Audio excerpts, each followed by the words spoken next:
ఈరోజు కూడా మనమందరూ ఈ విధంగా సమకూడి దేవుని యొక్క సత్యవాక్యాలను ధ్యానించడానికి మన పరలోకపు తండ్రి అనుగ్రహించినటువంటి కృపను బట్టి ఆయన యొక్క దయను బట్టి కూడా ఎనలేని స్తుతి స్తోత్రములు మన యొక్క రక్షకుని నామమున సమర్పించుకుంటున్నాను. అదేవిధంగా దేవుని యొక్క వాక్యాన్ని వినడానికి ప్రయాసతో కూడి వచ్చినటువంటి సంఘస్థులకు సోదర సోదరులందరికీ కూడా నా యొక్క హృదయపూర్వక వందనములు తెలియపరుచుకుంటున్నాను.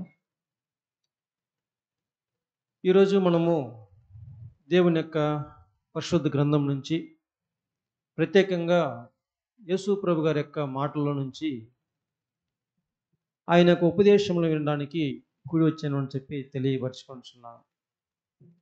అందులో ప్రధానమైనది ఉపమానములు. సంఘం అంతా కూడా ఈ యొక్క ఉపమానములు మనకి చాలా అవసరమై ఉన్నది అనేటువంటి ఒక విజ్ఞాపనను కోరికను పెట్టినందువల్ల ఈ ఉపమానాలని మీ ముందు తీయడానికి మేము ప్రయాసపడుతున్నాం.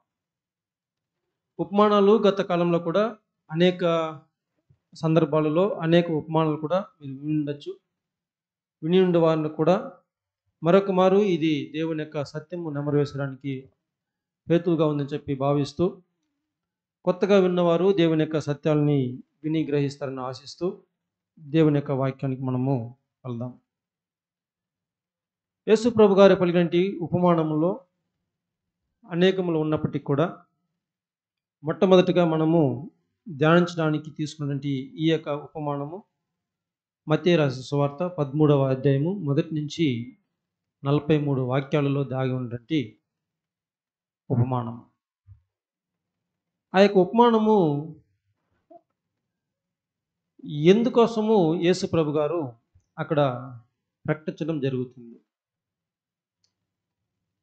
ఎలా ప్రకటించడం జరుగుతుంది, ఎలా బోధిస్తాడు, దేనికి బోధించాడు అనేది దాని యొక్క సందర్భాలను బట్టి, అడిగేటువంటి వ్యక్తిత్వాన్ని బట్టి, అక్కడ ఉన్నటువంటి పరిస్థితులను బట్టి వారికి సులభంగా అర్థమయ్యే విధముగా కంటికి కనిపించని దేవుని యొక్క రాజ్య మర్మాలను సులభంగా అర్థం చేసుకోవడానికి కంటికి కనిపించేటటువంటి వస్తువులతో పోల్చి వివరణ ఇవ్వడము దేవుని యొక్క ఈ యొక్క ఉపమానంలో ప్రత్యేకతగా మనం చూస్తున్నాం. అప్పుడు ఏదో ఒక విషయాన్ని, మనకి తెలియని విషయాన్ని సులభంగా అర్థం చేసుకోవడము, మనకి తెలిసిన విషయాలతో పోల్చి చెప్పినప్పుడు అది ఈజీగా అర్థమవుతుంది. కాబట్టి ఇటువంటి ఒక ఉపమానాలను అక్కడ మనం చూస్తున్నాం. మరొక కోణంలో మనం ఆలోచించినప్పుడు సోదరులరా, ఇది అన్నీ కూడా ఇంకా విపులంగా స్పష్టంగా విశదీకరించి చెప్పడానికి యేసు ప్రభు గారికి మించినటువంటి ఒక బోధకుడు ఇక్కడ ఎవరు కూడా ప్రపంచంలో లేరు. అయినా కూడా ఆయన ఎందుకు ఈ విధంగా సూక్ష్మీకరించి సులభతరంగా మరింత క్షుణ్ణంగా ఉపమాన రీతిగా ఆయన చెప్పారు అనేది ఒక ప్రశ్నార్థకం.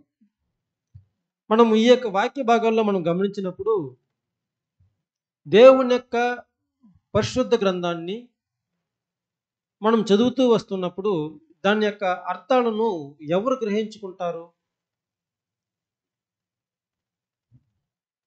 దేవుని యొక్క ఉద్దేశం ఏమై ఉంది, దేవుని యొక్క ప్రణాళిక ఏమై ఉంది, దేవుని యొక్క చిత్తము మన పట్ల ఏమై ఉంది, ఆయన యొక్క ఇష్టం ఏమై ఉంది అని చెప్పి ఎలా మనం తెలుసుకోగలము? ఒకవేళ మనం ఇంకా కూడా తెలుసుకోలేకపోతే ఆ చిత్తాన్ని, ఆ యొక్క ఉద్దేశాన్ని, ఆ ప్రణాళికను మనం తెలుసుకోలేకపోతే దేవుని యొక్క చిత్తం ఇది అని చెప్పి ఆ చిత్తాన్ని నెరవేర్చడానికి మన వల్ల ఎలా అగును? సోదరులరా, ఇప్పుడు ఉదాహరణకి మనం గమనించినప్పుడు పాత నిబంధన కాలంలో ఇద్దరు వ్యక్తులు దేవుని వద్ద బలి అర్పించారు. మొట్టమొదటి సంతానం పేర్లు హేబేలు కయీను వారు సహోదరులు బలి అర్పించడానికి తీసుకొచ్చినప్పుడు దాని యొక్క అంగీకరణ, ఆ బలి యొక్క అంగీకరణ ఒకటి జరిగింది, ఒకటి విడిచిపెట్టబడింది. ఎందుకు అనేది ప్రశ్న. ఎందుకు అనేటువంటి ఒక విశ్లేషణకు మనం చాలా డెప్త్గా పోవట్లేదు, కానీ మనకు తెలిసిన విషయాలే కాబట్టి నేను చెప్తున్నాను. హేబేల్ యొక్క అర్పణ అది దేవుని యొక్క చిత్తానుసారంగా ఉండేటువంటి ఒక అర్పణ. ఆ అర్పణ అంతకు ముందు గొర్రె పిల్ల యొక్క వధింపబడి ఆ యొక్క చర్మము మానవుని యొక్క రక్షణగా ఉండింది చెప్పి, అదే గొర్రె పిల్ల యొక్క వధింపబడి దాని యొక్క దహన బలి ద్వారా మానవుని యొక్క దేవుని యొక్క ప్రణాళిక చిత్తం ఏమై ఉందో యేసు ప్రభు గారి యొక్క జీవిత చరిత్రను దాంట్లో దాగి ఉంది కనుక ఆ యొక్క అర్పణ అంగీకరించబడింది అని చెప్పిన ఒక విషయాన్ని మనము నేర్చుకుని ఉంటాం. అప్పుడు సహోదరులరా, ఇలా ఒక దేవుని యొక్క చిత్తం ఏమై ఉందని చెప్పి ఎలా తెలుస్తుంది మనకి? అలా తెలిసి ఉంటేనే మనము అర్పించే ఒక అర్పణ అది దేవునికి ఇష్టమైనదా కాదా అనేది మనకి తెలుస్తుంది. అన్ని అర్పణలు కూడా మంచిదే, చెడుదని కయ్యను అర్పించిన అర్పణలో ఏమి కూడా చెడుదని చెప్పో లేదంటే వేరే విధంగా అక్కడ లేదు. కానీ అంగీకరించబడింది ఎందు నిమిత్తము అంటే ఇది దైవ చిత్తానుసారంగా ఉంది కనుక. సోదరులరా, అప్పుడు మనము కూడా దేవుని యొక్క చిత్తానుసారంగా ఏమి చేస్తున్నామో అనేది మనకి తెలియబడాలి. అంటే మనం దేనిని కలిగి ఉండాలి? మనం కూడా దేవుని యొక్క ఆత్మను కలిగి ఉండాలి, దేవుని యొక్క మనసును కలిగి ఉండాలి. అప్పుడు మనము దేవుని యొక్క పిల్లలము అంటే, దేవుని యొక్క వారసులము అంటే మనం కూడా తండ్రిలాగా ఆలోచించాలి. తండ్రిని ఎలా మహిమపరచాలో ఆలోచించాలి. తండ్రి చిత్తం ఎలా చేయాలో తెలుసుకోవాలి. అలా అయితేనే మనము ఆ యొక్క ఉద్దేశాన్ని, ఆ యొక్క ప్రణాళికను, దేవుని యొక్క చిత్తాన్ని, ఆయన సంతోషపరిచేటువంటి కార్యాన్ని సులభంగా చేయగలం. తెలియకుండా మనము అలా సాధ్యపడుతుందా అంటే కష్టం. కాబట్టి సోదరులరా, అదే పరిశుద్ధాత్మను కలిగి పరిపూర్ణులుగా పరిశుద్ధాత్మను నిలిచినప్పుడు ఆ యొక్క వాక్యాల్ని, ఆ యొక్క చిత్తాల్ని, దేవుని యొక్క మర్మాల్ని తెలుసుకోవడం చాలా సులభం అని చెప్పి మనం గ్రహిస్తాం. ఇప్పుడు ఎందుకు ఇంత ఒక విశ్లేషణ మనకు అవసరము బ్రదర్? డైరెక్ట్గా మనకి ఉపమానంలో వెళ్ళిపోతే బాగుంటుందని అనుకున్నవచ్చు. కానీ ఇక్కడ 13వ అధ్యాయంలో కూడా మనం గమనించినప్పుడు ఉపమాన రీతిగా ఆయన బోధిస్తాడు. దాని తర్వాత అతను ఒక ప్రశ్న అడుగుతాడు. ఎవరిని? శిష్యులను. ఏమని అడుగుతారు? ఇది ఇంకా మీకు తెలియలేదా? చూడండి, మార్కు రాసిన సువార్తలో అది రాయబడింది, మత్తయిలో కూడా ఉంది. చదవండి. మార్కు మొదటగా మత్తయిలో మనం చదువుకుందాము. మత్తయి రాసిన సువార్తలో 13వ అధ్యాయము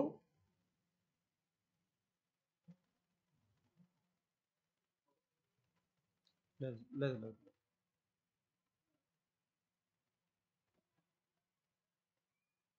17వ వాక్యం చదవండి సిస్టర్.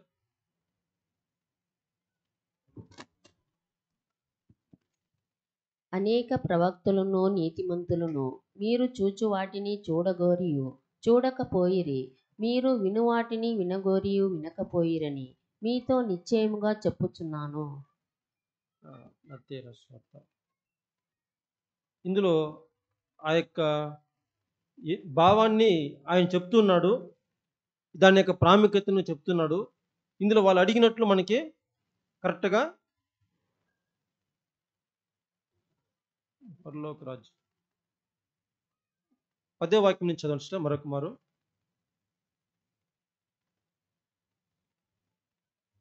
అదే 13:10. తరువాత శిష్యులు వచ్చి, నీవు ఉపమాన రీతిగా ఎందుకు వారితో మాట్లాడుచున్నావని ఆయనను అడుగగా, ఆయన వారితో ఇట్లనెను, పరలోక రాజ్యములో ఎరుగుట మీకు అనుగ్రహింపబడి ఉన్నది కానీ వారికి అనుగ్రహింపబడలేదు. ఇప్పుడు ఎందుకు ఈ యొక్క ఉపమాన రీతిగా ఎందుకు మాట్లాడుతున్నావు అంటే ఒక విషయాన్ని అక్కడ వారు శిష్యులు అడుగుతున్నట్లు మనం చూస్తున్నాం. దాని యొక్క ఇంకా క్లుప్తంగా క్షుణ్ణంగా మార్కు రాసిన సువార్తలో మనం చదువుకుంటాము. అక్కడ ఏం జరుగుతుందంటే అక్కడ కూడా చదవండి, మార్కు 4వ అధ్యాయము 10వ వాక్యం నుంచి చదవండి సిస్టర్. 12 ఆయన ఒంటరిగా 13వ వాక్యం చదవండి సిస్టర్. మరియు ఈ ఉపమానము మీకు తెలియలేదా? ఉమ్, అలాగైతే ఉపమానములన్నీయు ఉమ్. మీకెలాగూ తెలియనెను. చూడండి, అయితే ఈ ఉపమానం మీకు తెలియలేదా అనేటువంటి ఒక ప్రశ్న అక్కడ యేసు ప్రభు గారు అడుగుతున్నట్లు మనం చూస్తున్నాం. ఒకవేళ మీకు తెలియకపోతే ఉపమానం అంతా మీకు ఎలా తెలుస్తుంది? ఇప్పుడు నేను మాట్లాడే ప్రతి ఒక్కటి కూడా ఉపమానంలో నేను మాట్లాడుతున్నాను. ఆ మాట్లాడేటువంటి విషయాలన్నీ కూడా మీరు గ్రహించలేకపోతే ఎలా అని శిష్యుల్ని చూసి అడుగుతున్నట్లు మనం చూస్తున్నాం. అప్పుడు ఉపమానాలు చెప్పబడిన తర్వాత మీకేమైనా ఇప్పుడు అర్థమైందా అనేది ప్రశ్న. ఎందుకంటే మనము ఈ యొక్క విషయాలన్నీ కూడా మనం చదివి ఉంటాం కనుక నేను డైరెక్ట్గా క్వశ్చన్కి వెళ్ళిపోతున్నాను. లేదు అంటే మత్తయి రాసిన సువార్త 13వ అధ్యాయం 1 నుంచి 43 వరకు, మార్కు రాసిన సువార్త 4వ అధ్యాయము 3వ వాక్యం నుంచి 20వ వాక్యం వరకు, లూకా రాసిన సువార్త 8వ అధ్యాయము 5 నుంచి 15వ వాక్యం వరకు కూడా ఈ యొక్క అంశాలే రాయబడి ఉంది, మీరు చదవచ్చు. ఈ చదవబడిన విషయాలలో విత్తబడినటువంటి ఆ యొక్క విత్తనము, లేదంటే ఒక మనుషుడు పొలంలో వెదజల్లినటువంటి విత్తనము యొక్క ఉపమానము మనం విని ఉంటాం కనుక ఆ యొక్క ఉపమానములు ఇంకా అనేక ఉపమానముల యొక్క భావములు ఏమిటి అని చెప్పి మీకు తెలుసా? యేసు ప్రభు గారు ప్రశ్నిస్తున్నారు, మీకు ఇంకా తెలియలేదా అంటే ఆ ఉపమాన భావాలను ఎవరు వివరిస్తున్నారు అక్కడ? ఎప్పుడు ఇలాంటి ఉపమానాలు విన్నారు? ఎవరు చెప్పి ఉన్నారు? అంటే ఇది వరకు ఎవరు అక్కడ కూడా చెప్పలేదనేది స్పష్టపడతా ఉంది. ఎందుకు? ఒకవేళ అలా చెప్పకపోయినా సరే శిష్యుని చూసి మీకు ఇంకా ఇది బయలుపడలేదా, మీకు తెలియలేదా, మీకు అర్థం కాలేదని అడుగుతున్నప్పుడు శిష్యులు ఏమి చెప్పి ఉండాలి? ఎందుకు ఆ ప్రశ్న అడిగి ఉండాలి? మొదటగా యేసు ప్రభు గారు శిష్యుని చూసి ఎందుకు అడిగి ఉంటారు? సాధారణ అక్కడ ఉన్నటువంటి సన్నివేశము, యేసు ప్రభు గారు ఉపమానం చెప్పారు. ఉపమానం చెప్పిన తర్వాత ఇక్కడ శిష్యుని చూసి అడుగుతున్నారు, వెళ్ళిపోయినా శిష్యుని చూసి అడుగుతున్నాడు, మీకు ఈ ఉపమాన భావం మీకు తెలియలేదా అనేసి. చెప్పకపోతే నేర్పికపోతే వాళ్ళకి ఎలా తెలుస్తుంది అనేది నా యొక్క సందేహం. దీనికి సమాధానం చెప్పండి. ఆయన ఎప్పుడు చూసినా ఉపమానం చెప్పి, మొట్టమొదటి ఉపమానం మనం 13వ అధ్యాయంలో చదువుకుంటున్నాము. ఆ మార్కు 4వ అధ్యాయం 3 వాక్యం నుంచి చదువుకుంటే అదే ఉపమానము చెప్తూ వస్తాడు. ఆ ఉపమానం చెప్తూ మీ ఉపమాన భావం మీకు ఇంకా తెలియలేదా అంటే ఎలా ఉంటుంది? మనము ఒకవేళ పుట్టుకతో క్రైస్తవులైతే, లేదంటే ఈ యొక్క విషయాలు సత్యాన్ని గ్రహించక ముందైతే వాక్యం అనేక సార్లు చదివి ఉంటాం. ఆ యొక్క వాక్య భావం మనకి ఏమైనా తెలిసిందా? వాక్యం చదువుతున్నాము ఇంకా మీకు తెలియలేదా అని అడిగితే మనం బయట వెళ్ళి ఎలా ఉంటుంది? అలా ఉంది ఇప్పుడు శిష్యుల పరిస్థితి. ఎందుకంటే ఈ యొక్క ప్రశ్నకు సమాధానమే మనం ఇందాక చూసినటువంటి వివరణ ఏంటంటే, మనము కూడా దేవుని యొక్క పరిశుద్ధాత్మను పొందుకుని ఉంటేనే తప్ప దేవుని యొక్క ఉద్దేశం ఏమి, దేవుని యొక్క రాజ్యం యొక్క రహస్యం ఏమి, అందులో దేవుని యొక్క ప్రణాళిక ఏమనేది స్పష్టంగా మనము తెలుసుకోగలము. అది యేసు ప్రభు అనే ప్రశ్నలో మీరు ఇంకా పరిశుద్ధాత్మను కలిగి ఉండలేదా, దేవుని యొక్క చిత్తాన్ని మీరు ఇంకా గ్రహింపలేదా అనేటువంటి విషయాల్ని శిష్యుల్ని చూసి చెప్తూ ఆయన బాధపడటం మనం చూస్తున్నాం. దానికి మత్తయి రాసిన సువార్తలో మనం మరలా 13వ అధ్యాయం ఆ యొక్క విషయాలను 13వ వాక్యం నుంచి మనం గమనించి చూస్తున్నప్పుడు ఇది పరలోక రాజ్యం యొక్క మర్మాలుగా ఉంది. ఆ కింది వాక్యం కూడా మీరు చదవండి సిస్టర్.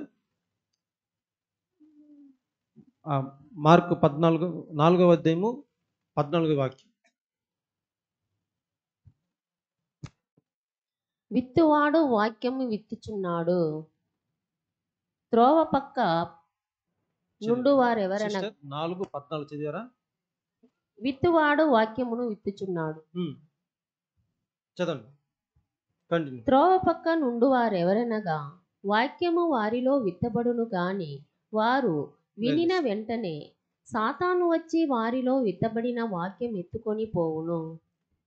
సరే, అది ఇది మనము మత్తయిలో చదువుకుందాం. మత్తయి 13వ అధ్యాయము 13వ వాక్యం నుంచి. ఇందు నిమిత్తము నేను ఉపమాన రీతిగా వారికి బోధించుచున్నాను.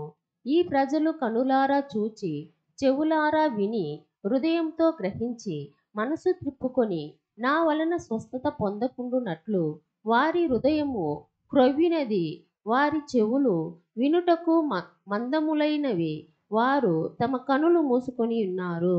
చూడండి, ఇక్కడ ఏం చెప్పబడిందంటే వారి యొక్క కన్నులు మందములుగా ఉంది, వారి యొక్క చెవులు, వారి కన్నులు గుడ్డితనంగా ఉంది, వారి యొక్క చెవులు మందంగా ఉంది.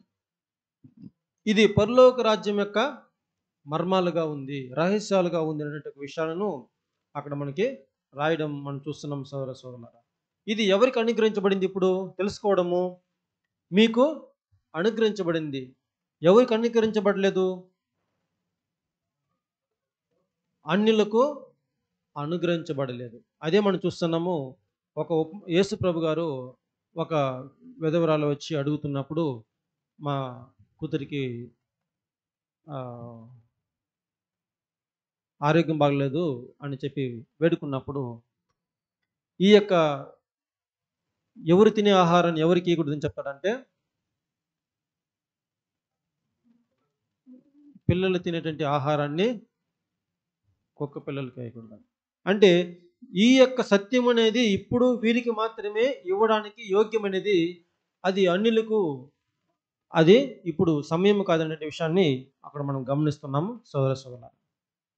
కాబట్టి మనమందరూ కూడా దేవుని యొక్క వాక్యాన్ని వినడానికి ఇప్పుడు మనకు అనుగ్రహించబడింది అని చెప్పగానే యోబు మనకు చెప్పిన విధముగా, ఇర్మియాలో చెప్పిన విధముగా, నీ వాక్యం నాకు దొరకగానే దాన్ని ఏం చేస్తే నేను భుజించుకుంటున్నటువంటి విషయంలో మనము అది జ్ఞాపకం చేసుకొని చాలా శ్రద్ధగా ఈ యొక్క వాక్యం నుండి సారాంశాన్ని మనం మరొక ధ్యానించడానికి ప్రయత్నించేద్దాం సోదర సోదరులారా.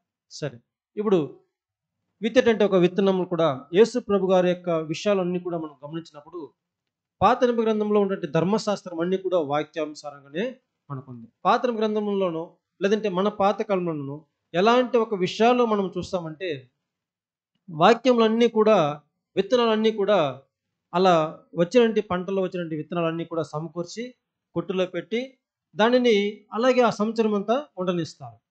తర్వాత కొత్త ధాన్యం వస్తే దానిని కొట్టులో చేర్చుకుంటారు. ఒకవేళ రెండు, పాతది కొత్తది రెండు ఉన్నప్పుడు ఏ వాక్యాన్ని, ఏ విత్తనాలని ఎత్తి వాళ్ళు భుజిస్తారు, ఏ దానాన్ని తీసి ఆహారంగా వాడుకుంటారు.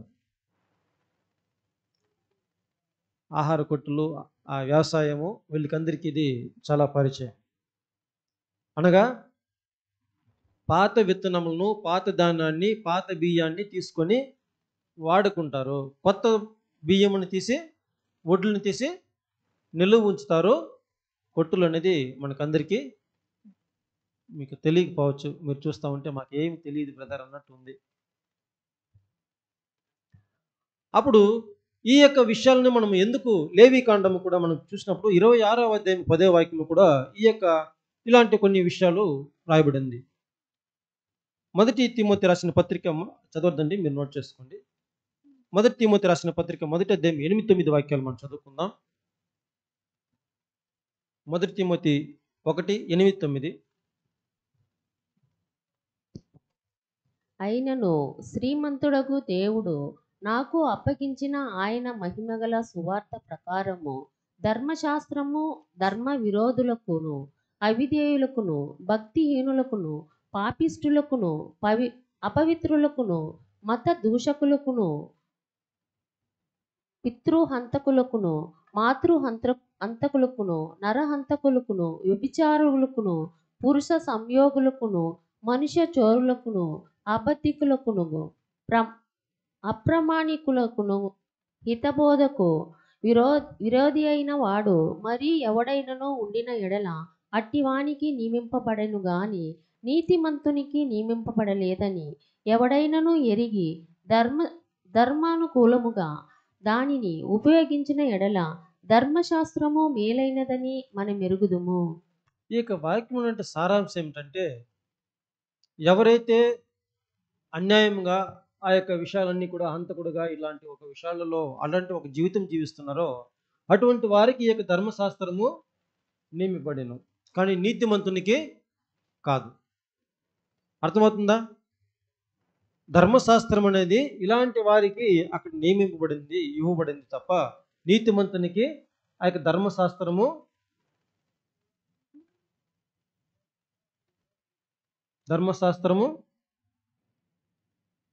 నీతిమంతునికి నియమింపబడలేదని ఎవడైనను ఎరిగి ధర్మానుకూలముగా దాన్ని ఉపయోగించినడలా ధర్మశాస్త్రం మేలైనదని మనము ఎరుగుదు. అప్పుడు ధర్మశాస్త్రం అనేది చెడు స్వభావం కలిగిన వారికి అది ఎలా ఉంది, దాన్ని పాటించాల్సిన బాధ్యత ఉంది. ఒకవేళ నీతిమంతుడుగా ఉంటే అలాంటి ధర్మశాస్త్రాన్ని పాటించడం వల్ల అతనికి మేలుకరంగా ఉంది అనేది మనం చూస్తున్నాం సోదరులారా. దీని యొక్క విషయం ఇంకా కూడా చూసినట్టయితే ఇలాంటి ధర్మశాస్త్రమనే మనం పట్టుకొని అలాంటి ఆజ్ఞలే మనం పాటిస్తూ వస్తే రావడం వల్ల ఇజ్రాయేల్ ప్రజలందరూ కూడా ఒక సారాంశాన్ని, ఒక బోధను, ఒక సిద్ధాంతాన్ని, ఒక ఆచరణను వాళ్ళు కలిగి వచ్చారు. ఇప్పుడు ఉన్నటువంటి ఇజ్రాయేల్ ప్రజలుగా ఉన్నటువంటి పిలువబడే మనము కూడా అదే ఒక ఆచరణను, అదే ఒక బోధను, అదే ఒక సిద్ధాంతాన్ని కలిగి ఉన్నామా? కానీ మనం కలిగి ఉండేది అన్నీ కూడా పరిశుద్ధ గ్రంథము నుంచే, ధర్మశాస్త్రము నుంచే. అవునా? అనగా దీని యొక్క అర్థం ఏమిటంటే వాక్యము ఎల్లప్పుడూ చదవబడతా ఉంది, ధర్మశాస్త్రము పాటించబడతా ఉంది, చెప్పబడతా ఉంది. కానీ ధర్మశాస్త్రంలో నుండి ఆ యొక్క విశ్లేషమైనటువంటి దాగి ఉన్నటువంటి సత్యాల్ని ఎవరు కూడా అక్కడ ప్రకటించలేదు, బోధించడం లేదు, గ్రహించడం లేదనేది బోధపడతా ఉంది.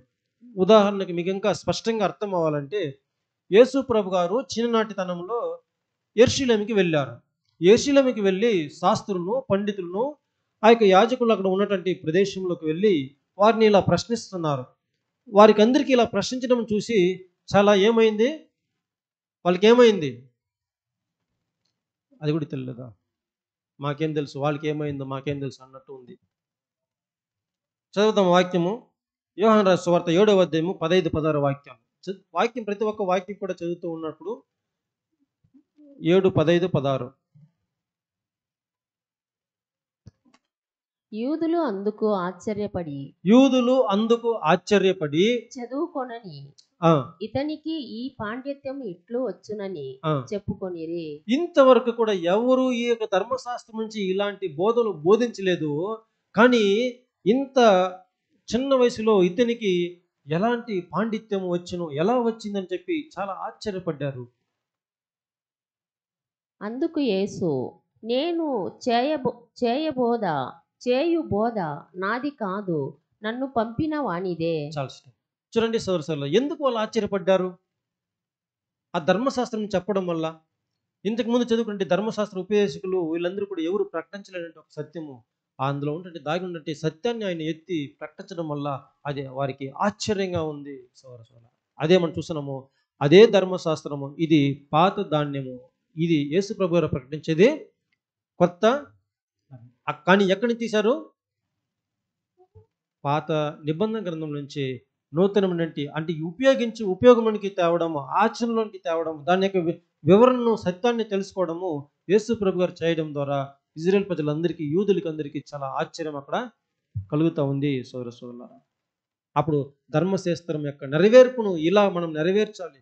ధర్మశాస్త్రం యొక్క ఆంతర్యము, భావము ఎలా ఉంది, ధర్మశాస్త్రం యొక్క మూల ఉపదేశము ఎలా ఉంది, ధర్మశాస్త్రం అంటే ఆజ్ఞలు అనేటువంటి సారాంశము ఎలా ఉంది అని చెప్పినటువంటి విషయాలని పూర్తిగా అర్థం చేసుకొని ఎత్తి చెప్పడంలో అది యేసు ప్రభు గారి యొక్క మాటలు విని వారికి ఆశ్చర్యపడ్డారనే విషయాన్ని మనం చూస్తున్నాం. సోదర ఇంకొక విషయం కూడా యేసు ప్రభు గారు ఇలా చెప్పడం ద్వారా మరలా అనేక పత్రికలు, అపోస్తలులు చెప్పడం ద్వారా, వీరందరూ కూడా విశ్లేషించి చెప్పడం ద్వారా ఇప్పుడు మనకి ఒక సత్యం అనేది, ఇంకా స్పష్టమైన సత్యం అనేది బయలుపడతా ఉంది. సోదర ఇప్పుడు ఇంకా సహోదరులు ప్రార్థనలు కూడా చెప్పారు. ఇంకా కూడా మనం ఏదో మనం చదువుకుంటూ వెళ్ళాము గత కాలంలో, కానీ ఈనాటి కాలంలో అందులో ఉన్నటువంటి ఉపమానములుగా మేము పైన అర్థాన్ని చూడకుండా లోతైనటువంటి ఒక అర్థాన్ని మేము చూడడానికి దేవుడు ఈరోజు కృప చూపించాలని చెప్పినటువంటి విషయము మనం గుర్తు చేసుకుందాం. సోదరులారా, మరొక విషయాన్ని మనం చదువుకుందాము. లూకా రాసిన సువార్త 8వ అధ్యాయం 17వ వాక్యము. లూకా 8:17. తేటపరచబడని ఉమ్, రహస్యం ఏదియూ లేదు. ఉమ్. తెలియజేయబడకయు బయలుపడకయు నుండు మరుగైనదేదియూ లేదు.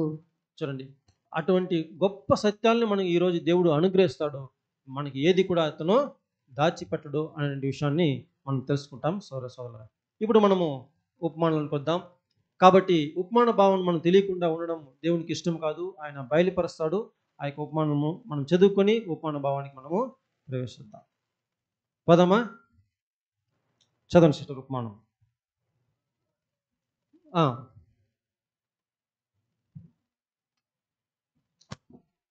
మత్తయి 13వ అధ్యాయము 1 నుంచి చదివేస్తాం. ఆ దినమందు యేసు ఇంట నుండి వెళ్ళి సముద్ర తీరమున కూర్చుండెను.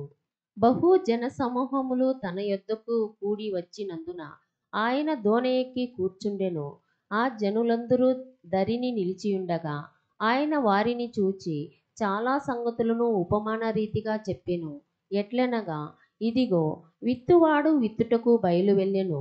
వాడు విత్తుచుండగా కొన్ని విత్తనములు త్రోవ పక్కను పడెను. పక్షులు వచ్చి వాటిని మింగివేసెను. కొన్ని చాలా మన్ను లేని రాతి నేలను పడెను. అక్కడ మన్ను లోతుగా ఉండనందున అవి వెంటనే మొలిచెను గాని సూర్యుడు ఉదయించినప్పుడు అవి మాడి వేరులేనందున ఎండిపోయెను. కొన్ని ముండ్ల పొదలలో పడెను. ముండ్ల పొదలు ఎదిగి వాటిని అణిచివేసెను. కొన్ని మంచి నేలను పడి ఒకటి 100 ఒకటి 60 ఒకటి 30 ఫలించెను. చెవులు గలవాడు వినుగాక అని చెప్పెను. ఇప్పుడు మీరందరూ కూడా చదివారు అనుకుంటాను అనేక సార్లు. అవునా? ఇప్పుడు ప్రశ్న ఏమిటంటే, ఉపమానము మనం చదువుకున్నాము సరే, చాలామంది కూడా ఉపమాన భావాలను కూడా విని ఉండొచ్చు. కానీ ఈ ఉపమానం అంటే ఒక ప్రశ్న డైరెక్ట్ అర్థమే తీసుకోండి. డైరెక్ట్ అర్థమే ప్రతి ఒక్కరికి కూడా ఈ యొక్క ప్రశ్న. ఏమిటి ప్రశ్న అంటే, ఉపమానంలో చెప్పబడిన విషయాల్ని మనం ఒకసారి పరిశీలించినప్పుడు ఏమి చెప్పబడింది అక్కడ? చదవండి సిస్టర్ మరలా.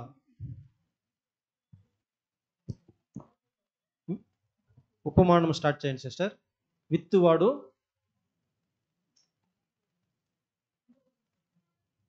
మూడో వాక్యమా?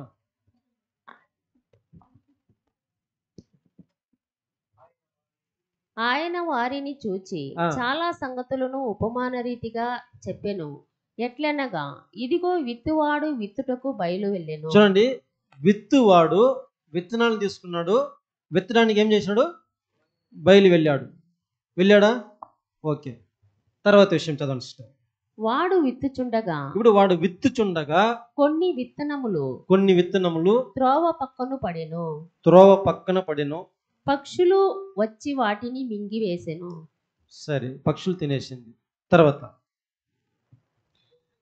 కొన్ని చాలా మన్ను లేని రాతి నేలను పడెను.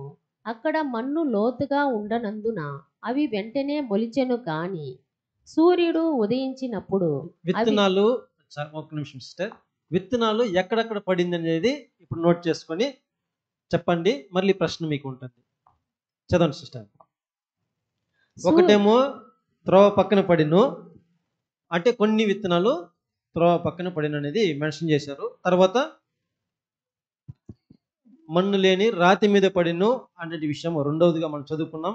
మూడవదిగా కొన్ని మంచి నేలను పడి మంచి నేలలో పడింది. ఒకటి 100 సిస్టర్ ముండ్ల పొదలు కొన్ని ముండ్ల పొదలలో పడెను.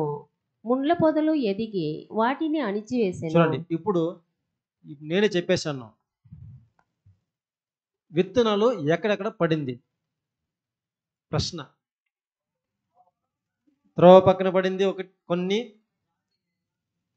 రాతి మీద కొన్ని పడింది అంటే మన్ను లేని చోట పడింది, ముండ్ల పొదల్లో పడింది, మంచి నెల పడింది. 4 పడింది కదా. దీంట్లో ఒక ప్రశ్న ఉంది, మళ్ళీ వేస్తాను. ఇప్పుడే వేస్తాను, మీరు చెప్తారని. అంటే మీరు హుషారుగా ఉన్నారు కాబట్టి త్వరగా చెప్తారని ఆశిస్తూ ఈ ప్రశ్న మీకు వేస్తున్నాను. విత్తువాడు బయలుదేరాడు విత్తనాలు తీసుకోండి. అవునా? అతను విత్తేటప్పుడు ఈ 4 చోట్ల పడింది. సరే, మీ చేతిలో ఆ విత్తనం ఉంటే మీరు ఎక్కడ వెదజల్లుతారు? సరైన సమాధానమే చెప్పారు. కానీ ఎందుకు ఆయన ముళ్ళ పొద మీద, రాతి దోవల రాతి మీద, త్రోవ మీద వెదజల్లి ఉంటాడు? ఆ? కాదు. నాకు డైరెక్ట్‌గా అర్థంని మేము అడుగుతున్న ప్రశ్న. విత్తేటప్పుడు విత్తేటప్పుడు మనం ఇప్పుడు సేద్యము ఫార్మర్ ఉన్నాము. మన యొక్క దేశంలో అనేక మంది వ్యవసాయం చేస్తూ ఉంటారు. లేదంటే మనం కూడా కొంతమంది చేసుంటారు.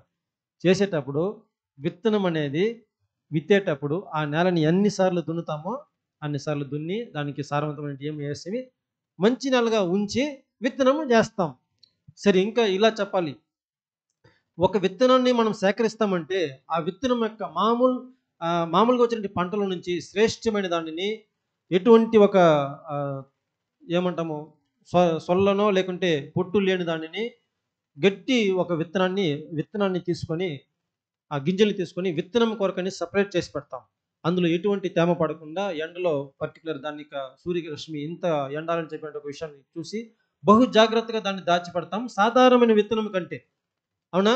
సాధారణమైన ధాన్యం కంటే ఈ యొక్క విత్తనం కొరటువంటి ధాన్యాల్ని ప్రత్యేకపరిచి దానికి కావాల్సిన ఏర్పాటు చేసి దాన్ని యొక్క కంటెంట్ కూడా చాలా జాగ్రత్తగా ఎత్తి పెడతాం.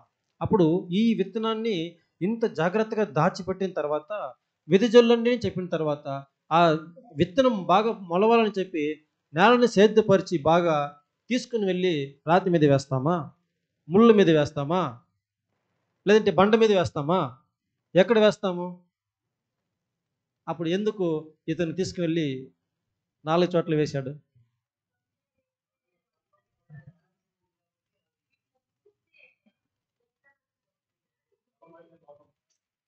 నేను ట్రూత్కి పోలేదు. ఆ, అక్కడ విత్తాడని చెప్పడండి. సరే, ఆయన ఒక్కొక్కటిగా నాటుకుంటూ పోయాడా, వెదజల్లాడా అనేది మనకి ప్రశ్న కాదు. వెదజల్లాడు, పడిందంటే వేశాడు. ఒక్కొక్కటి వేసినా రాతి మీద ఎందుకు వేస్తాడు? చల్లేటప్పుడు మనం ఎప్పుడైనా మీరు చల్లేటప్పుడు ముళ్ళ పొద మీద చల్లారా? రాతి మీద చల్లారా? వ్యవసాయదారులు చెప్పండి కరెక్ట్గా. ఇది చాలా క్లిష్టమైన ప్రశ్నగా మనకుంది కాబట్టి ఈ ప్రశ్న కొరకైన జవాబు మీరే చెప్తారని ఆశిస్తున్నాను. సరే, యాక్చువల్గా దీని యొక్క విషయం ఏమిటంటే విత్తనము అనేది చాలా ఎంత జాగ్రత్తగా మనం ఎత్తి పెడతామో ఆ విత్తనాన్ని సులభంగా మనం ఏం చేయము అక్కడ ముండ్ల పొదల్లోనో రాతి మీదనో లేకుంటే వేరే త్రోవ పక్కనో మనము వేయము. ఈసారి ఇప్పుడు చేసినటువంటి ఒక పంట లేదంటే ధాన్యము నాటేటువంటి ఒక ప్రక్రియకు చూస్తుంటే చాలా అప్డేట్ అయిపోయినాయి. కాబట్టి ఏంటి ఇప్పుడు సాధారణంగా ఇప్పుడు చూసినట్టయితే ట్రాక్టర్లో దున్నుతారు. విత్తనం వేసినట్టే ఒక వేరుశనగ అయితే అది ఆటోమేటిక్గా క్లోజ్ చేసుకుని వెళ్ళిపోతుంది.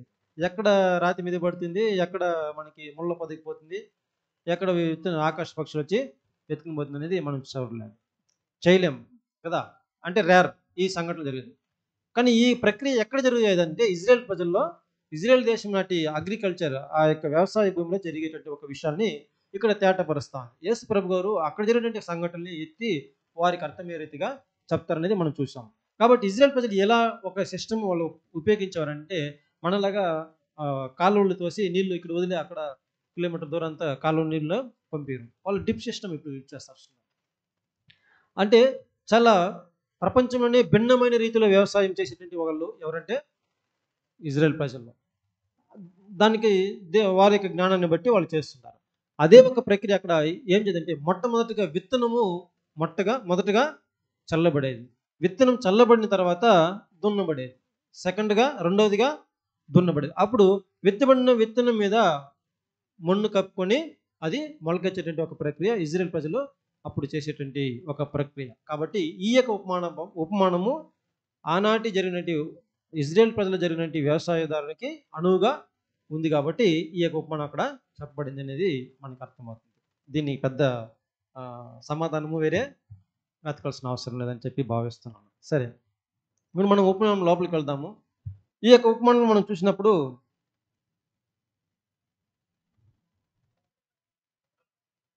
ఆ ఉపమానం వెదజల్లాడు విత్తనము. సరే, వెదజల్లిన తర్వాత మొట్టమొదటి అంశము ఏం చెప్పబడింది? విత్తనం విత్తిబడిన తర్వాత ఏం జరిగింది? కొన్ని త్రోవ పక్కన పడింది. అది ఏమైపోయింది? ఆకాశ పక్షులు మృంగివేసింది. ఇప్పుడు ఆ యొక్క విత్తనము ఏమి సెలవిస్తూ ఉంది, ఆకాశ పక్షులు ఏమి సెలవిస్తుంది అనేటువంటి విషయాలు కూడా మనకు తెలుసు. విత్తనము దేన్ని సెలవిస్తూ ఉంది, ఏమి సూచిస్తూ ఉంది? దేవుని యొక్క మాటల్ని, సత్యాన్ని సూచిస్తూ ఉంది. సరే, ఇప్పుడు సత్యం చెప్పిన తర్వాత ఆకాశ పక్షులు వచ్చి ఎత్తుకుని వెళ్ళిపోయింది అని చెప్పి ఆ మార్గం పక్కన త్రోవ పక్కన పడిందని చెప్పడం మనం చూస్తున్నాం. త్రోవ పక్కన అంటే త్రోవ పక్కన అంటే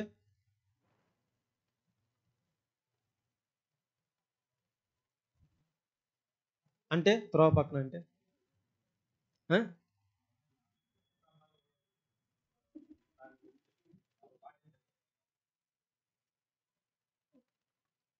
అప్పుడు సోదరులరా, మనం చూస్తున్నాము కొన్ని విత్తనాలు త్రోవ పక్కన పడిను అని చెప్పి. ఆ విత్తనాలు ఏమైపోయిందంట? పడిన వెంటనే ఏమైపోయింది? ఇంకా దాని మీద మట్టి పడలేదు, అది మట్టి లోపలికి పోనే లేదు. ఆ లోపల వచ్చి ఆకాశ పక్షులు ఏమైపోయింది? ఎత్తుకుని వెళ్ళిపోయింది. సరే, ఇప్పుడు చెప్పండి, ఈ ఆకాశ పక్షులు అంటే ఏంది? అన్నిటికీ వాడుకున్నారు కదా కదా ఏదని అడిగినా సరే రాంగ్ క్వశ్చన్, రాంగ్గా ఎవరు చేస్తున్నారంటే అది సాతాను. సరే, సాతాను మీదే వేద్దాం, మనం తప్పించుకుందాం కదా. చూడండి, ఆ యొక్క వివరణకు మనం వద్దాము. మార్కు రాసిన సువార్త 4వ అధ్యాయము 14 నుంచి చదవండి సిస్టర్.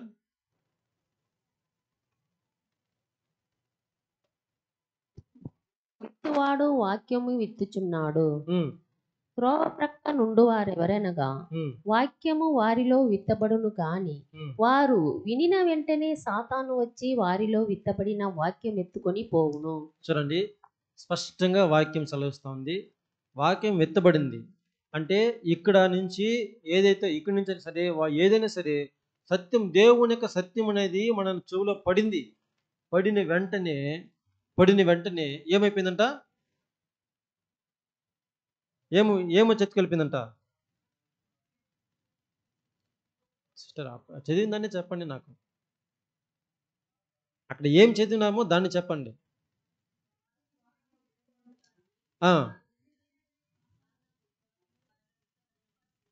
మీలో ఇప్పుడు వాక్యం విత్తగానే సాతాను వచ్చి ఎలా వెళ్ళిపోతాడో నాకు చెప్పండి.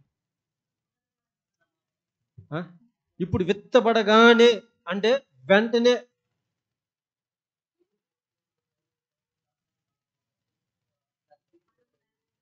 సాతాను ఎలా బయట వెళ్ళి ఎత్తుకెళ్ళిపోతాడు? ఉదాహరణ చెప్పండి, ఉదాహరణ ప్రాక్టికల్గా.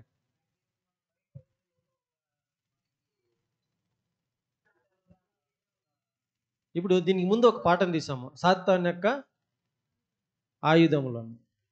ఆ ఆయుధాల్లో ఒక అంశం ఏమిటంటే కరెక్ట్గా మనకి ఏదైతే కరెక్ట్గా వాక్యం వెదజల్లిపడుతుందో, అంటే ఇంపార్టెంట్ ఒక కంటెంట్ ఆ వ్యక్తికి, మన యొక్క విషయానికి ఏదైతే దేవుని యొక్క వాక్యం సెలవించబడుతుందో ఆ యొక్క విషయాన్ని వినకుండా సరిగ్గా ఆ టైంలో ఒక ఆటంకము కలిగేది అన్నట్టు.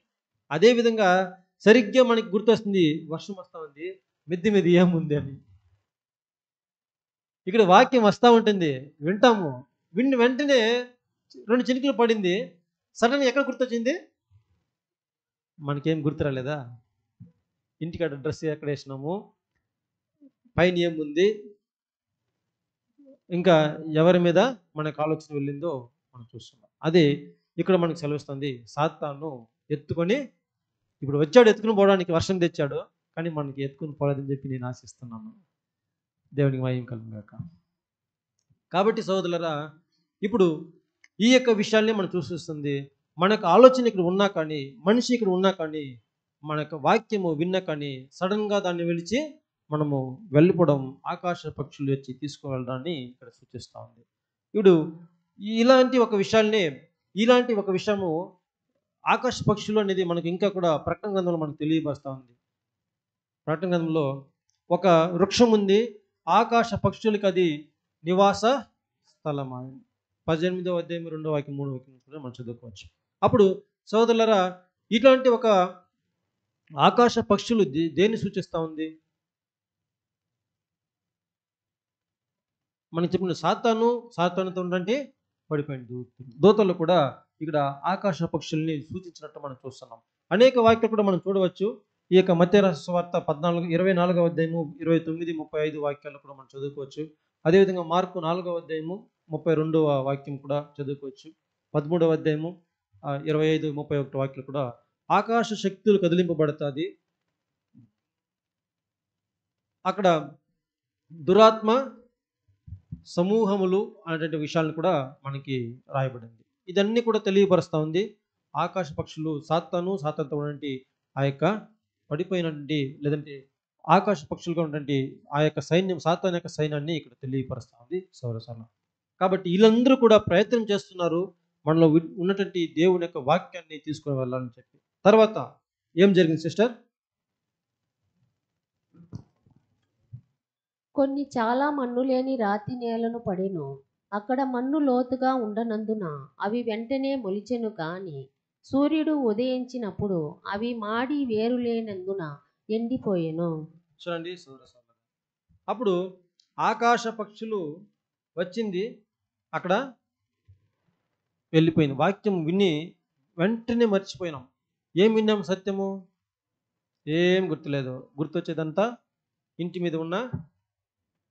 ఇంటి మీద లేకుండా ఇంట్లో ఉన్న వస్తువుల మీద. ఇలాంటి ఒక విషయమే మనము సరిగ్గా, ఒకవేళ ఇంట్లో ఏమైనా ధనం ఉంటే లాక్ చేసానో లేదో, బయట గడి పెట్టానో, ఇంటికి తాళం వేసానో లేదో అంటే ఒక ఆలోచనని వచ్చి దేవుని యొక్క సత్యవాక్యమంలో లోపలికి పోకుండా చేస్తాడు సాతాను. ఇప్పుడు మనకి దేవుని యొక్క మన యొక్క ఆలోచనలు ఇక్కడ విడిచిపెట్టి, సత్యాన్ని విడిచిపెట్టి దూరంగా వెళ్ళడాన్ని ఇక్కడ తెలియపరుస్తూ ఉంది సోదర సోదరుల. మరలా కూడా మనము ఒక విషయాన్ని గమనించినప్పుడు మార్కు రాసిన సువార్త 8వ అధ్యాయము 17, 18 వాక్యాలు మనం చదువుకుందాం. మార్కు 8వ అధ్యాయము 17, 18 వాక్యాలు. యేసు, అది ఎరిగిన మన యొద్ద రొట్టెలు లేవని మీరెందుకు ఆలోచించుకొనుచున్నారు? మీరింకను గ్రహింపలేదా? వివేచింపలేదా? మీరు కఠిన హృదయము గలవారై ఉన్నారా? నీకిరమ్మా. సరే, ఇక్కడ ఏం చెప్పబడిందంటే ఇంకా కూడా మీరు ఏం చేస్తున్నారా? అర్థం చేసుకుంటున్నారా? వింటున్నారా లేదా అనేది అక్కడ యేసు ప్రభు గారు అడగడం మనం చూస్తున్నాం సౌరస.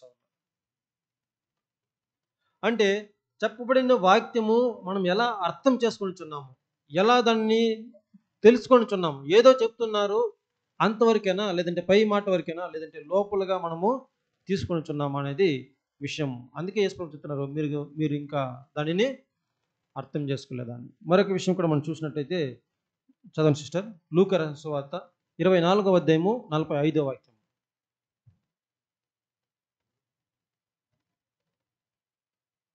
లూకా 24:45.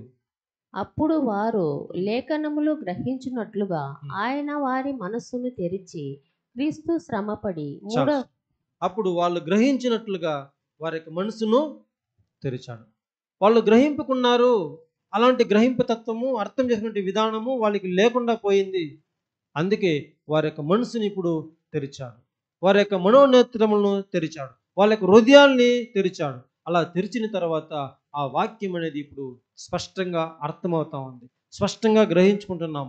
సహోదరులు ఏమి చెప్తున్నారు, దేవుని యొక్క వాక్యము ఏమి సెలవిస్తూ ఉంది, దేవుని యొక్క వాక్యము నుంచి సత్యం ఏ విధంగా బయలుపడతా ఉంది, దీని యొక్క పర్టికులర్గా దాని యొక్క అర్థం ఏమిటి, ఇలా మనము ప్రతి ఒక్క దానిని ఆలోచిస్తూ దాన్ని గ్రహింపేటటువంటి ఒక తత్వాన్ని మనము అవలంబించుకోవాలి సోదర. అనేక సార్లు చెప్పేటటువంటి విషయము, ఒకవేళ ఇక్కడ 1 గంట సేపు 2 గంటల సేపు దేవుని యొక్క వాక్యాన్ని ప్రకటిస్తే అందులో మనం ఎంతవరకు ఎన్ని వాక్యాల్ని మనం అర్థం చేసుకుంటాము, ఎంత సత్యాన్ని మనం గ్రహించుకుంటాం అనేది మన యొక్క విషయము. దానినే మనకు తెలియపరుస్తూ ఉంది సోదర. అప్పుడు మనం అన్ని కూడా మనం తీసుకుంటున్నామా, దేవుని యొక్క వాక్యాన్ని లోపలికి పోగొడుతున్నామా, లేదంటే మన మనసు నుంచి బయటికి విడిచిపెడుతున్నామా, అర్థం చేసుకున్నది మనం తీసుకోవాలి. మనల్ని ఒకసారి పరిశీలించుకునే వారుగా ఉందాం సోదర. అప్పుడు రెండవ అంశానికి మనం వెళ్తాం. విత్తనం మరొక చోట పడింది. కొన్ని ముండ్ల పొదలలో పడెను. ముండ్ల పొదలు దానికి ముందు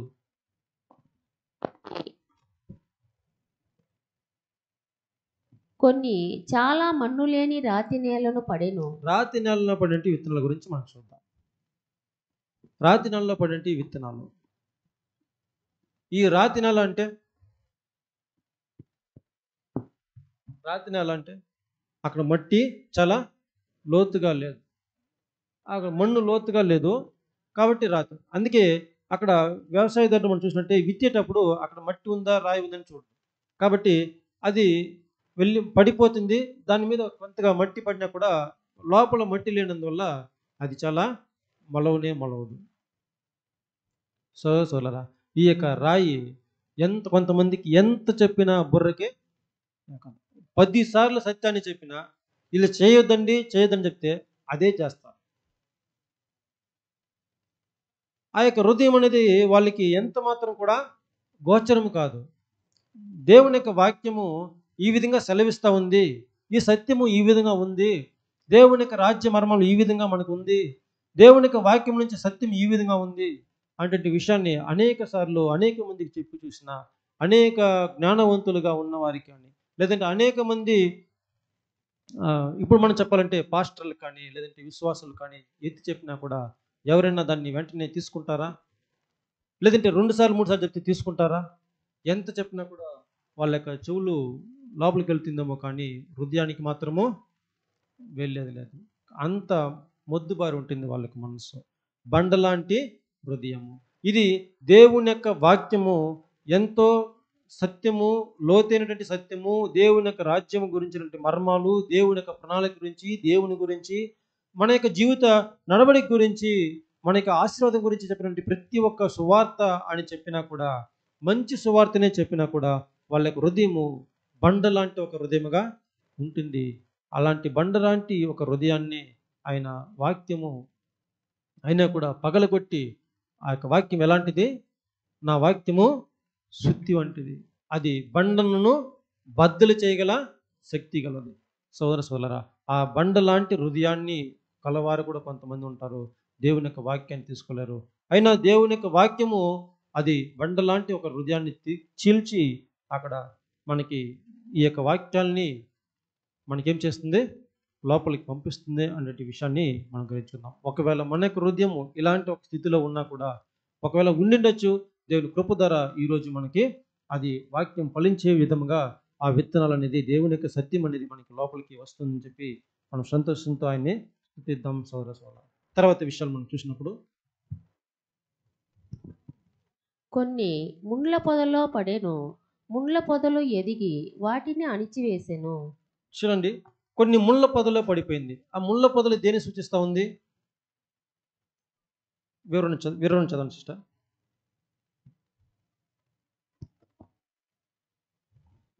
మార్కు రాసిన సువార్త 4, అందులో కూడా చదవండి, పర్లేదు. 18 చదవండి, 17, 18. అయితే వారిలో వేరు లేనందున కొంతకాలము వారు నిలుతురు గాని, వాక్యము నిమిత్తము శ్రమ అయినను హింస అయినను కలుగగానే వారు అభ్యంతరపడుదురు. ఇతరులు ముండ్ల పొదలలో విత్తబడిన వారు. చూడండి సోదరులారా, ఇప్పుడు ఇలాంటి వారందరూ కూడా బండ మీద పడినా కానీ, ముళ్ళ పొద మీడినా కానీ, కొంత శ్రమ కలగానే, కొంత కష్టం రాగానే దానంటిని కూడా విడిచిపెట్టేటువంటి వారు ముళ్ళ పొదలో పడినట్టు వారు. అప్పుడు ఆ ముళ్ళు దేని సూచిస్తుందని చూసినాము? శ్రమలు లేదంటే కష్టాలు. ఇంకా వాక్యం చూస్తుంటే ఈలోక విచారణ, ఈ లోకం నుండి ఆశలు తెలియపరుస్తూ ఉంది సోదరులారా. 1 తిమోతి 6:10 మనకి సెలవిస్తూ ఉంది. 1 తిమోతి 6:10.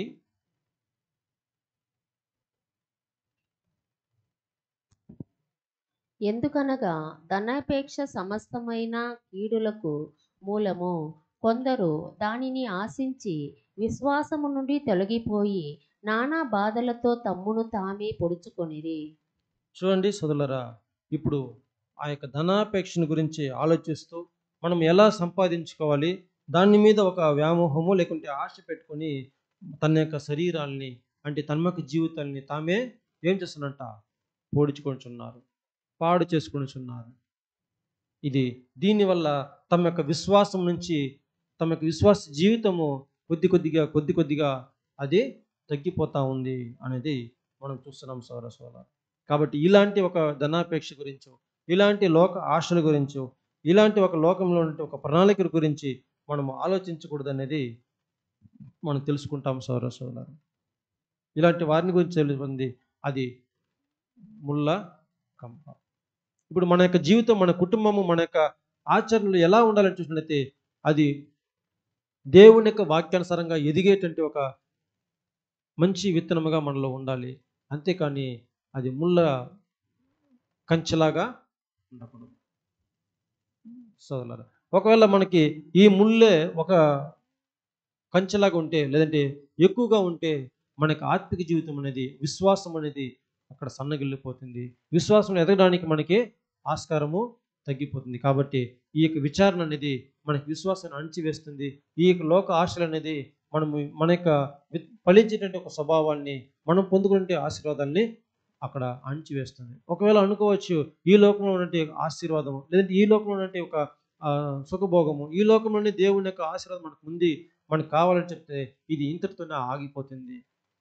ఇంకా పరలోక రాజ్యం గురించి, పరలోక రాజ్యం మర్మాల గురించి, పరలోక రాజ్య ఆశీర్వాదాల గురించి, దేవుని యొక్క చిత్తాల గురించి, ప్రణాళికల గురించి ఏది కూడా మనకి అది బయలుపడదు. కాబట్టి మన యొక్క దృష్టి, మన యొక్క మనస్సు కింద ఉన్న వాటి మీద కాదు, కానీ మీ యొక్క విచారణ, మీ యొక్క అన్వేషణ పరలోక రాజ్యం గురించి ఉండండి. మీరు పరలోక రాజ్య సంబంధులు అనేది మనం మర్చిపోకూడదు సోదరులారా. ఈ యొక్క ఉపమానము ఎవరైతే దేవుని యొక్క రాజ్య వారసులుగా ఉండాలి అని చెప్పుకుంటారో అటువంటి వారికి మాత్రము మనకి అది దీన్ని విడిచిపెట్టి, శ్రమలు విడిచిపెట్టి, ఇది మొదటిగా మనం చూసాము ఆకాశ పక్షులు ఎత్తుకుపోకుండా ఆస్కారం ఇవ్వకుండా, బండ మీద పడి వేరు లేకుండా మొలవకుండా ఉండడానికి ఆస్కారం ఇవ్వకుండా, ముళ్ళ మీద పడినా కానీ ముళ్ళు వచ్చి శ్రమలు వచ్చినా కూడా అక్కడ చెట్టు మొలిచి పెద్ద అవ్వకుండా అవడానికి మనము చోటు ఇవ్వకుండా అన్నిటినీ అధిగమించుకుంటూ వచ్చి ఇవ్వడం. ఇప్పుడు పడిన తర్వాత, మంచి నెలలో పడిన తర్వాత అది నాలుగవదిగా మనం తెలియపరుస్తూ ఉంది. అది మంచి నెలలో పడినటువంటి ఒక విత్తనం. అది ఎలా ఫలిస్తుంది? బహుగా అది ఫలిస్తుంది. అప్పుడు మనకు మంచి నెల అనేది దేన్ని సూచిస్తూ ఉంది? కొంతమందికి ఇది మంచి నెల, అది మంచి నెల, ఈ సంఘం మంచిదా, ఆ సంఘం మంచిదా, సంతృప్తి ఉండదు. ఇక్కడ వెళ్తే అక్కడికి వెళ్తే అనేక చోట్ల తిరుగుతూ దేవునికి సత్య వాక్యాన్ని గ్రహించలేక, స్పష్టంగా తెలుసుకోలేక, ఇది దేవునికి సత్యం కాదు, ఇది దేవునికి సత్యం కాదు, ఇలా తిరుగాడుతూనే ఉండిపోతారు సోదరులారా. సరే, 1 కొరింథీయులకు రాసిన పత్రిక 15వ అధ్యాయము 19వ వాక్యం చదువుకుందాం. 1 కొరింథీ 15:19.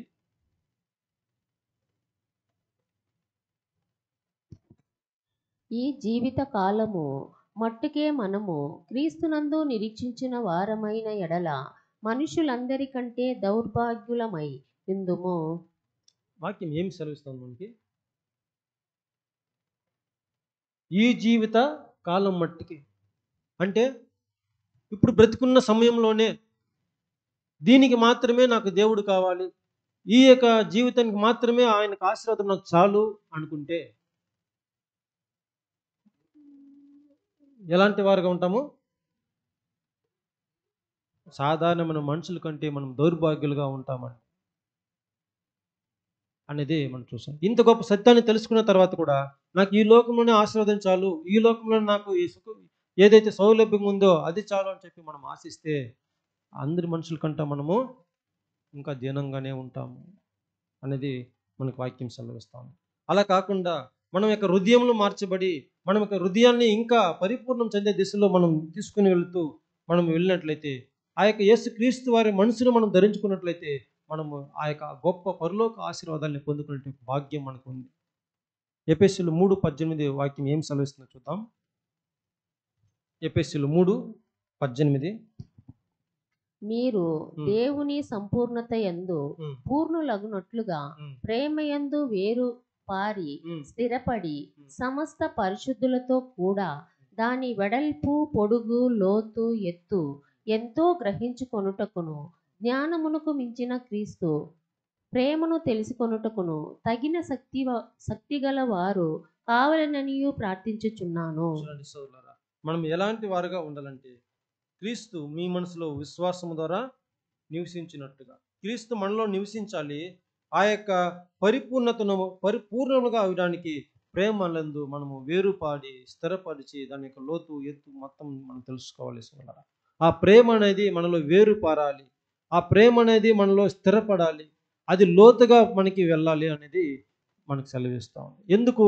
ప్రేమ అనేది వేరుపడినప్పుడే మనము పరిపూర్ణతలో చెందుతామంట. ప్రేమ అనేది మనలో స్థిరపడినప్పుడు మనము పరిపూర్ణులవుతాము. అంటే క్రీస్తు యొక్క సమముగా ఆ యొక్క పరిపూర్ణమైన జీవితానికి సమంగా మనం వస్తాం. ఆ ప్రేమ లేని చోట, ఆ ప్రేమ కొదువుగా ఉన్న చోట ఆ పరిపూర్ణతను మనం అందుకోలేము అనేది మనకి వాక్యం సెలవిస్తూ ఉంది. అందుకే మనం చూసింది, మీరు ప్రేమ కలిగి ఉండండి, మీరు ప్రేమ కలిగి ఉండండి. సహోదరుల యొక్క తప్పిదములను బలహీనతలను మీరు భరించడానికి మీరు ప్రేమ కలిగి ఉండండి. అందుకే చూసాం ఈ క్రీస్తు యొక్క బోధలు అనేకము కూడా ప్రధానమైన ఆజ్ఞలో ఒకటి కూడా నిన్ను వలె నీ పొరుగు వారిని ప్రేమించండి. మొదటగా దేవుణ్ణి మీరు పూర్ణ హృదయంతో పూర్ణ ఆత్మతో మీరు ప్రేమించాలి. ఆ యొక్క ఆజ్ఞలు తీసుకున్న తర్వాత అటువలే నీ పొరుగు వాడిని నిన్ను వలె. ఎక్కడ కూడా నిన్ను ప్రేమించని చెప్పడం లేదు అక్కడ. అంటే మొదటగా పొరుగు వారిని ప్రేమించడమే ప్రధానమైనటి క్రీస్తు యొక్క మనసుగా ఉంది అనేది మనం గ్రహించుకుంటాం సోదరులారా. అదే ఒక విషయం కూడా 4వ అధ్యాయం 1వ వాక్యం, 5వ అధ్యాయం 2వ వాక్యం కూడా మనం అదంతా చదువుకున్నప్పుడు కూడా మీరు క్రీస్తు పోలి నడుచుకోండి, ప్రేమ కలిగి సత్యాన్ని చెప్పుతూ సహోదరుల్ని ఒకరిని భరించుకుంటూ మీరు జీవించండి. క్రీస్తు యొక్క బోధలు కూడా అదే ఏం చెప్తామంటే, మీరు ఒకవేళ ప్రేమించవచ్చు కుటుంబంలో ఉండే సహోదరుల్ని, తల్లిదండ్రుల్ని, పిల్లల్ని, భార్య భర్తల్ని ఇలాంటి ప్రేమించుకోవచ్చు. ఒకవేళ తప్పిదం చేస్తే వాళ్ళు క్షమించవచ్చు. కుమారుడే కదా, భర్తే కదా, లేదంటే తండ్రి కదా, తల్లి కదా. ఇంతతో మీకు ఆగలేదు, ఇంతటితో మీ యొక్క జీవితం సరిపోవట్లేదు. ఇంకా కూడా ఏం చెప్తా ఉందండి, ఒకవేళ తప్పిదం చేస్తే క్షమించే గుణం మనలో ఉండొచ్చేమో, కానీ ఇలాంటి స్థితిలోనే అంటే ఈ స్థాయిలోనే మన యొక్క ప్రేమ ఆగిపోకూడదు సోదరులారా. ఇంకా ఎలాంటి ప్రేమ, ఎలాంటి స్థితికి రావాలంటే మనకి కాని వారు అంటే మన యొక్క శత్రువులు, మనకి విరోధంగా మోసం చేసిన, మనకి ఏదైనా అపరాధం చేసిన అట్టి వారిని కూడా క్షమించేటువంటి ఒక హృదయము మనకి రావాలి. అదికే క్రీస్తు చెప్తున్నాడు, మీ శత్రువులను ప్రేమించండి. అలాంటి ఒక హృదయం మనకు రావాలండి. అలాంటి ఒక మనసు మనకు వచ్చినప్పుడే, అలాంటి పూర్ణమైనటువంటి ప్రేమ మనలో కలిగినప్పుడే మనము పరిపూర్ణం చెందడానికి అది స్థాయికి వెళ్ళేటువంటి వారిగా మనం ఉన్నాము అనేది మనకి తెలియపరుస్తూ ఉంది సోదరులారా. ఇంతగా జరిగినప్పటికీ కూడా ఒకవేళ మంచి నెలలో పడింది విత్తనము, మంచిగా ఆ యొక్క చెట్టు మొలుస్తూ వస్తూ ఉంది. ఒకవేళ మొలుస్తూ వచ్చిన పెద్దదైన తర్వాత మంచి విత్తనాలనే ఫలించిన తర్వాత కూడా మంచి విత్తనాలు ఫలించడానికి అది యోగ్యంగా ఉన్నప్పుడు ఆ పంటలో పండబడిన అంటే మంచి నెలలో విత్తబడిన విత్తనాలతో కూడా ఒకే ఒక మంచి విత్తనమే మొలుస్తుందా? దాంతో పాటు ఏం మొలిచింది అయ్యా? కలుపులా. సరే, ఇది ఎవరు వెదిజల్లు? మనం మంచి విత్తనమే విత్తాము కదా, ఇది ఎక్కడి నుంచి వచ్చింది? ఇది కూడా ఎవరు చేశారు? ఆ యొక్క మనిషి నిద్రపోతూ ఉన్నప్పుడు విత్తబడింది. సోదరులారా, ఒకవేళ మనం మంచి చెట్టుగా ఎదుగుతూ ఉన్నప్పుడు కూడా మన చుట్టూ ఏముంటుంది? గురుగులనే ఉంటుంది. సాతాను యొక్క ఉద్దేశం ఎలాగైనా సరే మంచి ఫలము ఫలించకుండా ఈ చెట్టుని మొట్టమొదటిగా విత్తనం లోపలికే పోకూడదు. ఒకవేళ వెళ్ళిపోయినా అది వేరు లేకుండా అక్కడే చచ్చిపోవాలి. ఒకవేళ మొలిచినా ముళ్ళ పొదల అదిమి చంపేయాలి. ఒకవేళ అలా అది కూడా ఆస్కారం లేకపోతే గురుగుల్ని పక్కన మొలిపించి గురుగులను కోసేటప్పుడు దీన్ని కూడా నరికి పడాలి. ఎలాగైనా సరే క్రీస్తు దగ్గర నుంచి, సత్యం దగ్గర నుంచి, దేవుని వద్ద నుంచి మనల్ని ఎలాగైనా పడగొట్టాలనేది ప్రధానమైనటువంటి ఒక లక్ష్యంగా సాతాను గర్జించే తిరుగుతున్నాడు అనేది మనం గ్రహించుకోవాలి సోదరులారా. అప్పుడు మనము ఎలాంటి ఒక కాపుదల్లో ఉన్నాం, ఎలాంటి పరిస్థితుల్లో ఉన్నామో ఒకసారి ఆలోచించండి. అందుకే ఈ యొక్క మార్గము చాలా ఇరుకైన మార్గమే, కానీ అది కంప్లీట్ చేయడానికి దేవుని యొక్క కృప మన యొక్క బలహీనతలందో ఆయన అనుగ్రహిస్తారనేది విశ్వాసంతో మనం కొనసాగదాం సోదరులారా. అంత సంపూర్తి కాకుండా విడిచిపోవడానికి మనకి ముందు ఎంతో మంది విశ్వాస వీరులు ఉన్నారు, విశ్వాస మార్గం ఉన్నారు. యేసు ప్రభు గారు చూపించారు, అపోస్తలులు చూపించారు. అనేక మంది విశ్వాసాలు మన పెద్ద సహోదరులు కూడా మనకి జీవితాన్ని పరిగెత్తి నిలబడి మనకు చెప్పి ఉన్నారు. సోదరులారా, ఇంకా కూడా మనం గమనించినప్పుడు ఆ యొక్క గురుగులు 2 పెరుగుతూ ఉంది. ఇప్పుడు కోయబడిన కాలం వచ్చింది. అప్పుడు శిష్యులు అడుగుతారు, గురుగుల్ని కోసేద్దామా, ఒకవేళ ఈ పంటను మనం కోసేద్దామా? యేసు ప్రభు చెప్తారు, రెండింటినీ ఎదగనియండి, ఎదగనియండి. ఎందుకు? ఓపికగా ఉంది. గురుగులు ఉన్ని మన చుట్టూ ఉన్ని, మనకి శత్రువులు ఉన్ని, విరోధులు ఉన్ని, ఇద్దరిని మనం ఆ యొక్క మధ్యలోనే మనం ఉండాలనేది దేవుని యొక్క చిత్తంగా ఉంది. ఒకవేళ అలా పంట వచ్చిన తర్వాత, పంట వచ్చిన తర్వాత అలా కోసి గురుగులన్నీ కూడా ఏం చేయబడుతుంది? వేయబడుతుంది. మళ్ళా విత్తనములన్నీ కూడా, అంటే గురుగులు సపరేట్ అయిపోయింది, మంచి పండినటువంటి ఒక పంటను కూడా కోయబడింది. అందులో మరలా కూడా 2 విభేదాలు జరుగుతుంది, అంటే విభజన జరుగుతుంది. ఎలాంటి? మంచి విత్తనం వస్తుంది, అందులో పొట్టు అంటే విత్తనం లాగానే ఉంటుంది, కానీ లోపల ఏముండదు. అలాంటి ఒక విత్తనం కూడా ఆ యొక్క పంటలు వచ్చేటానికి ఆస్కారం ఉంది. సోదరులారా, ఇది ఎలా సూచిస్తుంది? ఈ యొక్క విత్తనం అనేది, అంటే మంచి పంట, మంచి విత్తనం అనేది కొట్టులో చేర్చబడేంత వరకు కూడా మనకి ప్రతి క్షణం కూడా శ్రమలో, ప్రతి క్షణం కూడా శ్రమలు. ఏ కాలంలో, ఏ క్షణంలో నీళ్ళు తీసుకోకపోయినా ఏమవుతుంది? అక్కడ విత్తనం అనేది మంచిగా ఉబ్బుతుందా? అంటే మంచి ఒక విత్తనంగా వస్తుందా? సూర్యరశ్మి సరిగా పడకపోయినా మంచి విత్తనము అంటే ఏం సూచిస్తుంది? దేవుని యొక్క వాక్య ఆధారమే, యేసుక్రీస్తు వారి పరిశుద్ధాత్మిక సహవాసమే మనకి ఎల్లప్పుడూ కూడా ఆత్మీయంగా మంచి విత్తనం పండడానికి ఒక ఆస్కారం. ఇది లేకుండా మనము ఏ క్షణమైనా సరే, ఈ యొక్క శరీరంలో ఉన్నటువంటి జీవితము చివరి దశలో మరణించేంత వరకు ఏ క్షణమైనా సరే ఈ యొక్క ఆత్మీయ జీవితం నుంచి పడిపోవడానికి ఆస్కారం ఉంది. అందుకే మరణం వరకు నమ్మకంగా ఉండము. ఆ మరణం వరకు మన నమ్మకంగా ఉంటేనే తప్ప ఆ కొట్టులో మనము చేర్చబడము, ఆ రాజ్యంలో మనము చేర్చబడము. సోదరులారా, అప్పుడు ఒకవేళ అలా ఉంటే మనమంతా ఎలాంటి వారం అంటే, మనకి వాక్యం సెలవిస్తోంది. మత్తయి రాసిన సువార్త 13:38 మనకి వివరణ ఇస్తాం. చదవండి సిస్టర్. మత్తయి 13:38. పొలము లోకము, మంచి విత్తనములు రాజ్య సంబంధులు. మంచి విత్తనములు రాజ్య సంబంధులు. దేవుని యొక్క రాజ్య సంబంధులుగా మనం ఉండాలి అంటే, రాజ్య వారసులుగా మనం ఉండాలంటే సోదరులారా, మనము ఆ మంచి విత్తనముగా ఉండాలి అనేది మనం చూస్తున్నాం. రోమిలు రాసిన పత్రిక 7వ అధ్యాయం 6వ వాక్యం ఈ విధంగా మనకు చదివిస్తూ ఉంది. రోమిలు 7:6 చదువుకుందాం. ఇప్పుడైతే దేని చేత నిర్బంధింపబడితిమో దాని విషయమై చనిపోయిన వారమై ధర్మశాస్త్రము నుండి విడుదల పొందితిమి గనుక మనము అక్షరానుసారమైన ప్రాచీన స్థితి గలవారము కాక ఆత్మానుసారమైన నవీన స్థితి గలవారమై సేవ చేయుచున్నాము. చూడండి సోదరులారా, మనము చూస్తున్నది ఆత్మానుసారంగా చూస్తున్నాము. మనం చూస్తున్నది లోపల, అంటే పైన అర్థాలుగా మనం చూసి మనము జీవించడం లేదు, కానీ ఆత్మానుసారమైన అర్థాలతో, సత్యములతో మనము జీవిస్తున్నాము. అందుకే ఆ చెవులు మనకి ఉన్నట్లయితే ఆ చెవు గలవాడు వింటాడు. ఆ గ్రహింపతత్వము హృదయం మనకు ఉన్నట్లయితే ఆ హృదయంలో మనకి అది ప్రవేశిస్తుంది, ఫలిస్తుంది. ఒకవేళ మందబుద్ధిగా ఉన్నట్లయితే గుడ్డిగతలంగా ఉంటుంది. అందుకే మనం ప్రార్థించాలి. ప్రతి ఒక్క ప్రార్థన కూడా, మా యొక్క మనోనేత్రములను తెరువు, ఆ తెరిచి ఇంకా అధికమైన సత్యాలను మనం చూడగలనే నేత్రాలు మనకి ఇవ్వబడాలని చెప్పే విషయమే మనం చూస్తుంది. సోదరులారా, అదే ఒక మత్తయి 15:13 మనం చదువుకుంటాము. అందుకే ఆ యొక్క విషయాలన్నీ కూడా మత్తయి 15:13 చెప్తుంది. 15:13.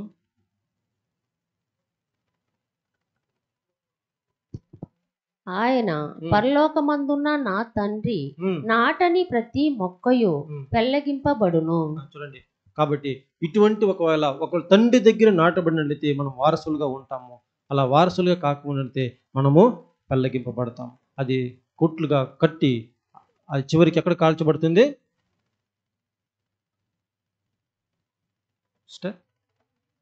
అగ్నిలో కాల్చబడుతుంది అనేటువంటి విషయము మనం చూస్తున్నాం సోదరు. అదే ఇంకా యోహాను రాసిన సువార్త 13వ అధ్యాయం 33వ వాక్యము. ఇవన్నీ కూడా మనకి తెలుసు కాబట్టి మొదటి పేతురు 5వ అధ్యాయం 8వ వాక్యం మాత్రం చదువుకుందాం. యోహాను 13:33, మొదటి పేతురు 5:8. నిబ్బరమైన బుద్ధి గలవారై మెలకువగా ఉండుడి.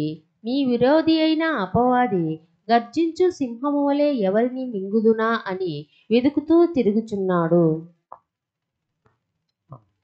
మత్తయి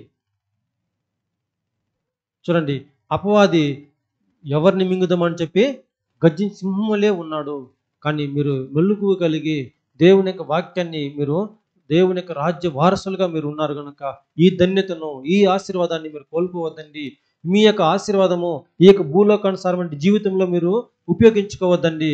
మీ యొక్క ఆశీర్వాదాన్ని పరలోక రాజ్య ఆశీర్వాదంగా మారడానికి, పరలోక రాజ్య వారసులుగా మీరు వాడడానికి మీరు ఉపయోగించుకోండి. పై ఉన్న వాటిని మీరు గురి చేయడం అనే విషయాన్ని మనకి బోధపడతా ఉంది సోదర సోదరులారా.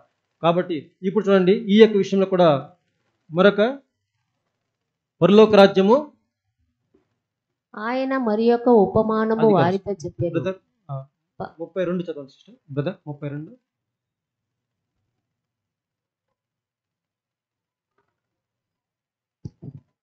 అది విత్తిన మూలమన్నిటిలో చిన్నదే గాని పెరిగినప్పుడు కూర మొక్కలన్నిటిలో పెద్దదై ఆకాశ పక్షులు వచ్చి దాని కొమ్మల యందు నివసించునంత చెట్టగును. చూడండి సోదర సోదరులారా, ఇది కూడా మనం చూస్తున్నాము.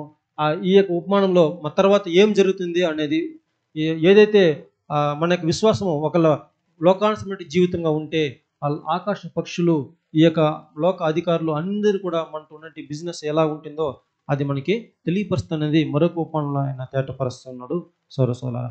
ఒకవేళ ఇలా కాకుండా మనకి జీవితం అనేది ఆత్మికమైన స్థితిలో ఉన్నప్పుడు మనకి ఎలాంటి ఒక రాజ్య వారసులుగా మనం అవడానికి ప్రయాసపడాలో దీనిని విడిచిపెట్టి మనము పరలోక రాజ్య వారసులుగా మారడానికి మనం పిలుచున్నాము. ఆ యొక్క పిలుపు తగిన విధంగా క్రీస్తు మనసును మనం ధరించుకొని మనం ఎదగాలి, ఫలించాలి అనేది మనం చూస్తున్నాం సోదరులారా. చివరిగా ఈ యొక్క విషయానికి ఉపమానంలో చివరి వాక్యం చదువుకుందాం. 43వ వాక్యము, మత్తయి 13:43.